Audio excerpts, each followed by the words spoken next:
आज बहुत दिनों के बाद एक नया वीडियो।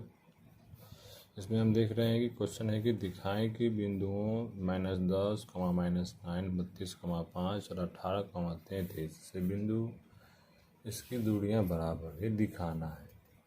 तो क्वेश्चन जब पढ़ेंगे स्थिर से तो समझ में आएगा हमको कि सारे के सारे डिस्टेंस हमको इस पॉइंट से पूछ रहा है। तो हम मान लेते हैं कि यह पॉइंट ए है जिसका कोऑर्डिनेट 7,10 और इसका एक पॉइंट बी है जो -10, -9, एक सी है 32,5 और एक डी है 18,33। तो इन सब का डिस्टेंस हमसे पूछ रहा है, सिर्फ बोला दिखाने के लिए कि बराबर है। इसका मतलब है कि हम यहाँ से बी निकालेंगे, फिर ए सी निकालेंगे और फिर ए डी निकालेंगे। इन तीनों को बराबर आ जाएगा तो कह देंगे बराबर है, और बराबर आइए करेगा, जो कि पूछ भी किया है दिखाना है तो वहाँ ऑटोमेटिक बराबर आएगा। और इस केस में बच्चों आपको ये जानना ज़रूरी है कि इस केस में ये जो हमारा सेंटर जो होगा ए 7,10 ये हमारा सेंटर हो जाएगा और ये तीनों बिंदुएं जो होगी इस वृत्त पर होगी, ठीक है। और ये हमारा जो हो जाएगा ए सी, ए बी और ए डी, ये तीनों हमारा इस वृत्त का त्रिज्या हो जाएगा। इस केस में ये हमारा सेंटर हो जाएगा, ठीक है। तो बस यही जानकारी करना है आपको। आप क्या निकालेंगे, आप ए बी निकालिएगा, आप ए सी निकालिएगा और आप ए डी निकालिएगा, और ये तीनों जो है आपस में बराबर आएंगे और इस प्रकार तुम्हारा सिद्ध हो जाएगा, ठीक है। हम लास्ट क्लास में परिकेंद्र वगैरह पढ़ चुके हैं। आज एक नया चीज़, इसका नाम है केंद्रक। इसको बोलते हैं सेंट्रॉयड। सेंट्रॉयड क्या होता है पहले से समझिए। इसका एक और नाम है सेंटर ऑफ, आई थिंक सब दिखाई दे रहा होगा साफ साफ, ग्रेविटी। ठीक है, सेंटर ऑफ ग्रेविटी क्या है? तो आप एक त्रिभुज लीजिए, ठीक है। त्रिभुज हमारा नाम है ए बी सी, त्रिभुज का नाम है। अब इस सभी ऐसे इसको एक लाइन में कहें तो हम कहेंगे केंद्रक क्या है? तो केंद्रक कहेंगे त्रिभुज की सभी भुजाओं को मध्य बिंदु से मिलाने वाली रेखा जहां आपस में प्रतिच्छेद करती है वही बिंदु हमारा केंद्रक होता है। अब इस बात को मैं दिखाता हूँ फिगर के थ्रू। तो मान लेते हैं बी सी का मेरा मध्य बिंदु पी है, ए सी का मध्य बिंदु क्यू है और ए बी का मध्य बिंदु आर है।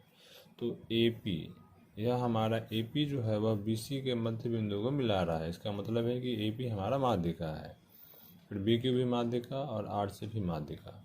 इसको एक और आसान शब्दों में कहेंगे तो कहेंगे मध्यिकाओं के कटान बिंदुओं को केंद्रक कहते हैं। और ये हमारा इसका सिंबल होता है जी, मतलब जी फॉर व्हाट? जी सेंट्रॉयड को इंडिकेट करता है, ठीक है। और ये हमारा केंद्रक है। वैसा कहेंगे कि माध्यिकाओं के कटान बिंदु, ये हमारा क्या कहलाता है बुआ? केंद्रक। फिर इसमें एक और अगला आता है, अंतःकेंद्र। अंतःकेंद्र क्या है? फिर इसके लिए ड्रॉ करते हैं फिगर। ये हमारा एक त्रिभुज है ए बी सी। ये कहता है कि अंतःकेंद्र क्या है? तो त्रिभुज के कोण के समद्विभाजक, ये था भुजा का समद्विभाजक माध्यिका, और ये है कोण का समद्विभाजक। कोण समद्विभाजक जहाँ मिलते हैं, मतलब जहाँ कटते हैं, वही हमारा होता है अंतःकेंद्र। इसको बोलते हैं इन सेंटर। इसका और इसको इंडिकेट करते हैं आई से, ठीक है। और इस केस में आई से ये जो भी हमारा बिंदु पी होगा, क्यू होगा, आर होगा, ये दूरियां जो होंगी आपस में बराबर होंगी और इनको हम त्रिज्या मान करके एक वृत्त खींच सकते हैं। मतलब हम आर आई पी और आई क्यू को त्रिज्या मान करके एक वृत्त खींच लेंगे तो यह तीनों बिंदुओं को छूते हुए निकल जाएगा।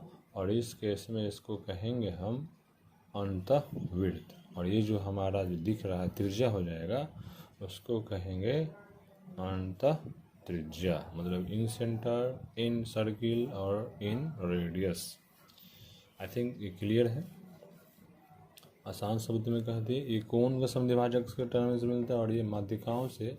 और ये जो हमारा परिकेंद्र होता है, ये परिकेंद्र क्या होता है, तो यह होता है एक वृत्त है जो त्रिभुज के शीर्ष से गुजरता है, और उस समय जो हमारा केंद्र होता है उसको बोलते हैं हम परिकेंद्र। ठीक है, हमारा अगला टॉपिक इसमें आता है। ये सब चीज़ें जो है अब आगे जाएंगे तो इस सब का मतलब कोऑर्डिनेट दिया हुआ रहेगा, और आपसे इसको पूछेगा कि अंतः केंद्र का कोऑर्डिनेट ज्ञात कीजिए, तो उसको हम फॉर्मूला समझेंगे। अभी हमारा अगला टॉपिक इसमें है कि विभाजन सूत्र, सेक्शन फॉर्मूला।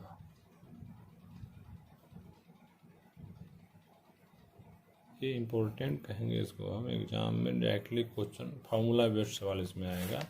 तो ये कैसे है और क्या है समझिए। मान लीजिए कि ए बी एक रेखा है। अच्छा, यहाँ एक बात जान लीजिए आप कि ये जो ए जी बटा जी पी ये बराबर होता है 2:1 का। मतलब ये जो केंद्रक होता है इस माध्यिका को 2:1 के अनुपात में डिवाइड करता है। हमारा ए बी एक रेखा है और इसके बीच में एक बिंदु सी है।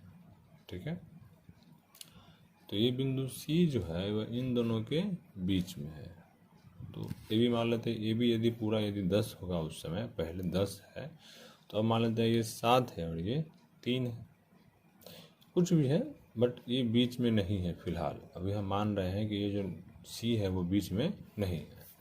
तो यहाँ ए से सी की दूरी यदि m है और सी से बी की दूरी यदि n है, तो इसको हम अनुपात मान लेते हैं कि बिंदु सी जो है वह ए बी को m/n में डिवाइड कर रहा है, और इस केस में हमारा बिंदु सी रेखा के बीच में स्थित है। तो विभाजन सूत्र में हमको जानना क्या है कि ये जो बिंदु सी है इसका कोऑर्डिनेट जानना होगा कि ये बिंदु सी जो है इसका कोऑर्डिनेट क्या है। इस केस में आपको ए और बी का कोऑर्डिनेट पता होगा। मान लेते हैं इसका कोऑर्डिनेट x1 y1 है और इसका x2 y2 है, और हमको ये पता है कि बिंदु सी जो है वह ए बी को m और n के अनुपात में डिवाइड करता है। या ऐसा कह दो कि ए से सी की दूरी m है और सी से बी की दूरी n है। इसको अभी अनुपात मान चल रहे हैं। अब इसका फॉर्मूला क्या होगा, तो हम लिखते हैं बिंदु सी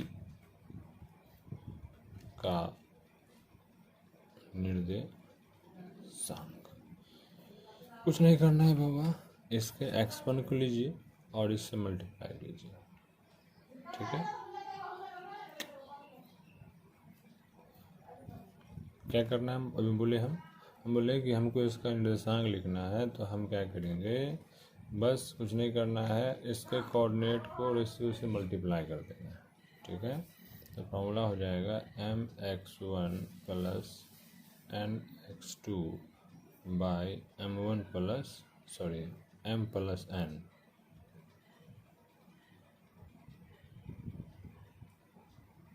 ठीक है, उल्टा होता है, इससे गुणा करेंगे इससे गुणा करेंगे इससे, कॉमा, फिर my2 प्लस ny1 और नीचे में m प्लस n। ये हमारा होगा बिंदु सी का निर्देशांक। इस केस में ये हमारा, जब बिंदु सी अंदर में होता है तो ये हमारा होता है अंतः विभाजन, और जब ये बाहर में होगा तब कहेंगे उसको हम बाह्य विभाजन। एक में अब वही चीज़ है कि जैसे मान लेते हैं कि ये हमारा निकालने के लिए कहेगा तो कुछ नहीं करना है। यदि ये हमारा m है और ये हमारा n है और ये x1 y1 और ये x2 y2, तो इसको गुना करेंगे इससे गुना करेंगे इससे, जस्ट उल्टा करना है। लेफ्ट साइड वाले को राइट साइड वाले से, राइट वाले को लेफ्ट साइड वाले से गुना करना है। मतलब x कोऑर्डिनेट पहले फिर y कोऑर्डिनेट आगे। इसमें अगला केस आता है स्पेशल केस कि यदि बिंदु सी बहिर्विभाजन करे। अब बहिर्विभाजन मतलब क्या होता है, ये इसका कहने का सेंस है कि ए और बी और बिंदु सी बाहर में है। ये जो डिवाइड कर रहा था वो बिंदु सी अब पहले था अंदर, अब हो गया बाहर। तो यहाँ से यहाँ का m और यहाँ से यहाँ का n, इस केस में कुछ नहीं करना होता है कि जस्ट जो हमारा बाद वाला जो टर्म होता है उसको लेते हैं माइनस में। जैसे यदि इस केस में बिंदु सी का निर्देशांक हमसे पूछा जाए तो हम कुछ नहीं करेंगे, सब जो रहेगा वही लास्ट वाले को कर देते हैं माइनस में। तो ये हमारा यदि यहाँ होता तो mx2 माइनस nx1 बटा m माइनस n, और फिर यहाँ my2 माइनस ny1 और नीचे में m माइनस n। ठीक है, एक मिनट।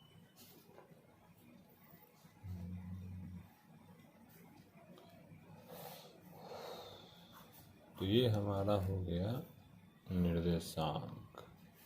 इसमें एक तीसरा स्पेशल केस है कि यदि m और n का अनुपात बराबर हो जाए, मतलब ये जो mn अनुपात है ये m और n आपस में बराबर हो जाए, तब क्या होगा। तो आप ज़रा सोचिए कि यदि एक बिंदु जो है वो 1/1 में बांट रहा है, इसका मतलब है कि बिंदु C की दूरी A से 1 है और B से भी 1 है, इसका मतलब दोनों के बीच में है। तो उस सिचुएशन में हम बोलते हैं कि वह जो बिंदु C है वह मध्य बिंदु है ना, अनुपात बराबर होगा। अब इस केस में बिंदु C का निर्देशांक निकालना चाहे तो बड़ा आसान है, यहीं से निकल जाएगा। हम कहते हैं कि mx2 होता है। अब जब मध्य बिंदु होगा तो वो अंदर में होगा, बाहर में तो होगा नहीं, मतलब बीच में पाया जाएगा, न कि रेखा से बाहर। तो mx2, अब n भी बराबर है तो ये भी m,